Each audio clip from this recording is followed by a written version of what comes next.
Hello guys, welcome to Pakistani real reaction. तो कैसे हैं आप सब? उम्मीद है आप सब बढ़िया होंगे, मजे में होंगे, खुश होंगे, आबाद होंगे। हमारी दुआ यही है, आप हमेशा हंसते रहें, मुस्कुराते रहें, खुद भी खुश रहें, दूसरों को भी खुश रखें। चैनल पर न्यू है, चैनल को सब्सक्राइब कर दें, बेल आइकन को प्रेस कर दें ताकि आपको आने वाली हर न्यू वीडियो का नोटिफिकेशन टाइम से मिल सके। मेरा नाम है मुदस्सिर। मैं हूं मुबशर। सुगैज़, आज की वीडियो बहुत ज़्यादा कमाल की होने लगी है। बांग्लादेश से आए जासूसों को भारत ने पकड़ा, जिसको देख बांग्लादेश हुआ गुस्से से लाल, दे दी भारत को धमकी। तो भाई साहब, बांग्लादेश ने कुछ जासूस भेजे हुए थे भारत के अंदर। तो भाई आप अंदाजा लगाओ, जिनको भारत ने धर जब दबोचा और उनकी सही फेंटी लगाई है, उनको फिर पता लगा कि वो बांग्लादेश से आए थे। तो जब बांग्लादेश ने सुना कि भारत ने ये पकड़े हैं हमारे जासूस, तो मतलब गुस्से से लाल हो गया और भारत को भी धमकी लगा डाली है। भाई बांग्लादेश जैसा वो टुच्चू सा देश, मैं कह रहा हूँ, धमकी भारत जैसे देश को दे रहा है। तो पहले भाई देखते हैं, बाकी बातें करेंगे बाद में। ओरिजिनल वीडियो का लिंक मिल जाएगा डिस्क्रिप्शन में। प्लीज ओरिजिनल क्रिएटर को सब्सक्राइब करना मत भूलिएगा। काउंट करते हैं 3, 2, 1 एंड स्टार्ट। आजकल बांग्लादेश ठीक वही हरकतें करने लगा है जो अभी तक चीन करता आया है, जबकि आज वो न्यूज़ आपको बताऊंगा जिसे सुनने के बाद आपको भी यकीन हो जाएगा कि बांग्लादेश सच में पाकिस्तान की तरह निकम्मा ही पड़ोसी निकला। वो कहते हैं ना, आस्तीन का सांप, कुछ वैसा ही। क्योंकि इन पर अगर कड़ी नज़र नहीं रखी तो सच में भारत का बहुत नुकसान करवा सकते। इसलिए हमारे सलाहकार बार बार कहते हैं कि भारत सरकार अपने पड़ोसियों को लेकर इतना नरम दिल ना रहे, इन पर इतना मेहरबान भी ना हो कि बाद में हमें ही पश्चाताप करना पड़े। आज ये सब इसलिए कह रहा हूँ क्योंकि देखिए बांग्लादेश क्या गुल खिला रहा है। आप जो ये आर्टिकल देख रहे हैं, इसे एनबीटी ने पब्लिश किया है और इस आर्टिकल में ये लिखा गया है कि भारतीय सुरक्षा बलों ने देश में 5 बांग्लादेशी एजेंट्स यानी जासूस को पकड़े हैं, जो मोहम्मद यूनुस की अंतरिम सरकार के कहने पर भारत में हसीना की जासूसी करने आए थे, लेकिन काम पूरा होने से पहले ही पकड़े गए। तो चलिए आखिर बांग्लादेश के जासूस भारत में क्या गुल खिलाने आए थे, इसे जरा विस्तार से समझते हैं। तो एनबीटी के रिपोर्ट के मुताबिक बांग्लादेश में मोहम्मद यूनुस की सरकार के संपर्क में रहने वाले 5 एजेंट्स को सुरक्षा बलों ने रंगे हाथों पकड़ा। भारतीय अधिकारियों के अनुसार ये लोग अवैध रूप से भारत में आकर यहाँ की सेंसिटिव जानकारी चुराने और शेख हसीना की मूवमेंट पर नजर रख रहे थे। आपको याद होगा, हाल ही में बांग्लादेश की जमात-ए-इस्लामी पार्टी ने चीन के साथ अपने संबंध बढ़ाने का ऐलान किया है, तो वही बांग्लादेश नेशनल लीग ने पाकिस्तान को लेकर अपना समर्थन जताया। मोहम्मद यूनुस ने भी भारत विरोधी अलगाववादी नेता यानी मोहम्मद रहमानी को जेल से रिहा करके सीधे तौर पर भारत विरोधी अपनी मंशा जाहिर की। ये वही रहमानी है जिसने कश्मीर को भारत से अलग करने की बात कही थी और एक खालिस्तानियों का बड़ा सपोर्टर भी रहा है, और ऐसे लोगों के चमचे भारत आकर अब जासूसी का काम करने लगे थे।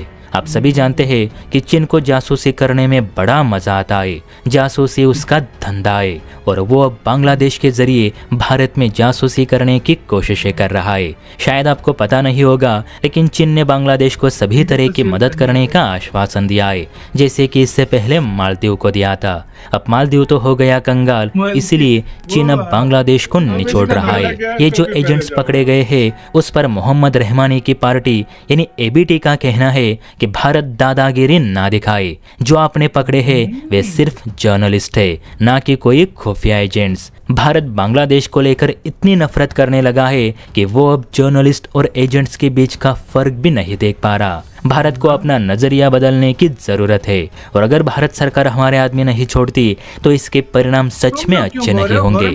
अब देखिए दोस्तों, गलती की है तो सामने वाला चिल्लाएगा ही। जब सुरक्षा बलों ने इन 5 की अच्छी तरह से जांच पड़ताल की, तब पता चला कि ये लोग बांग्लादेश के नेशनल लीग के लिए काम करते हैं और इनका संपर्क सीधे मोहम्मद रहमानी से है। यही कारण है कि इन्हें फौरन गिरफ्त में लिए गए। और एक बात ये भी है कि भारत ने बांग्लादेश को बिजली काटने का अल्टीमेटम दिया था, क्योंकि बांग्लादेश अभी भी भारत का बकाया बिल नहीं चुका रहा, तो वो भी जुलूस बांग्लादेश भारत पे निकालने की कोशिश कर रहा था। इसलिए बार बार कहना पड़ता है कि भारत के अगल बगल में सिर्फ आस्तीन के सांप ही भरे पड़े हैं, ये कभी भारत के नहीं हो सकते। बाकी आपको क्या लगता है, नीचे कमेंट सेक्शन में बता सकते हैं। जय हिंद। इसी के साथ हो यार वीडियो ख़त्म। ओरिजिनल वीडियो का लिंक मिल जाएगा डिस्क्रिप्शन में। यार मैं हैरान हूँ। देखो, पहली गलती उन्होंने जो की है, जिन्होंने बोला है ना, मतलब कि ये जर्नलिस्ट थे, तुम लोग कौन होते हो? ये गवर्नमेंट के बोलना चाहिए था ना। सही बात है, उन्होंने बोल दिया भाई, तो फिर कुछ ना कुछ दाल में काला तो है ना। नहीं यार, हाँ। जर्नलिस्ट जितने भी होते हैं ना उनका और जो है ना क्या कहते हैं एजेंट्स में जमीन आसमान का फर्क होता है। तौर तरीके इंडियन एजेंसियां वैसे नहीं बैठी हुई कि उनको ना पता हो, सब कुछ पता हो, उसी वक्त पता चल जाता है। एक मुलाकात में पता चल जाता है कि ये जर्नलिस्ट है या कोई जो है ना एजेंट है या कोई ऐसा बंदा है। एक सेकंड में वो ढूंढ पता चल जाता है उनको। वो सिर्फ उनसे थोड़ी देर बात करते हैं उनको आइडिया हो जाता है और ये कहते हैं जर्नलिस्ट है। एक्सपीरियंस आगे बैठे हैं तो भाई आपको पता है उनकी नजर से कोई भी नहीं बच सकता। उनकी नजर से कोई भी नहीं बच सकता। अच्छा नहीं होगा और अच्छा नहीं होगा। ये धमकियां वो लगाते हैं जिनकी क्या कहते पावर हैं, रखते हैं। पावर नहीं, धमकियां वो इस तरह लगाता है जिनकी क्या कहते हैं दाढ़ी में तिनका होता है। मतलब दाढ़ी में तिनका क्या मतलब, जिनकी नीयत में खोट होता है, जो सच में जर्नलिस्ट नहीं थे, वो थे एजेंट थे और वो आप उसके ऊपर पर्दा डालने की कोशिश करते हैं। धमकियां वो देता है। आए थे शेख हसीना पर नजर रखने।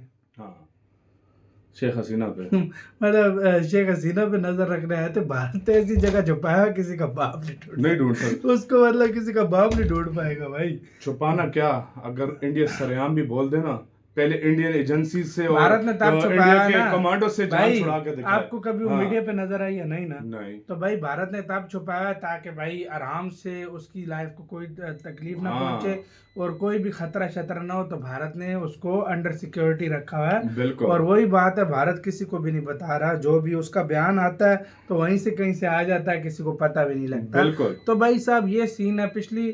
तो अब देखो क्या होता है भारत, क्योंकि वो बहुत आगे, वो वाला जो शेख हसीना है ना, भारत उसको सही आगे इस्तेमाल भी करेगा और लोगों को भी उसकी जरूरत फिर से पड़ेगी। वो मैं अभी से मुझे क्यों लगता है, हाँ मैं अभी से आपको बता रहा हूँ मुझे क्यों लगता है। मुझे ऐसा महसूस हो रहा है।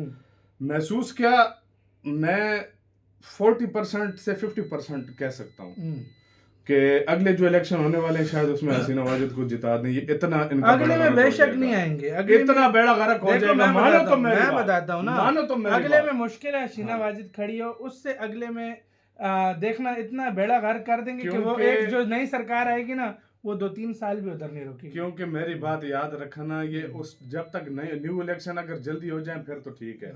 अगर ये इलेक्शन हो गई लेट और तुम्हें पता है पूरी दुनिया इन्वेस्टमेंट निकाल रही है, हर तरफ से पैसे की जरूरत है, सब कुछ, लोग कहेंगे यार वही ठीक थी यार हमारे लिए। सही बात, मेरी बात समझ गए हो ना? वो लोग बोलेंगे मुल्क को क्या, ये फर्क है। ये मैं इसलिए कह रहा हूँ, अगर जल्दी होगा फिर तो चलो दूसरी पार्टी आ जाएगी। अगर हो जाते हैं लेट फिर मैं कह सकता हूँ फिर होगा। हाँ, अगर इंडिया बीच में कुछ कर दे तो भारत के नाम पे वोट लेना चाहती है, भारत के नफरत, अगर इंडिया कुछ कर दे कुछ भी हो सकता है। वो तो है भाई, अगर अभी नफरत भारत के नाम के वोट लेने हैं तो बीएनपी ले सकती है, लेकिन जैसे ये सत्ता में ये भारत के कदमों में गिरेंगे। मुझसे लिख के ले लो।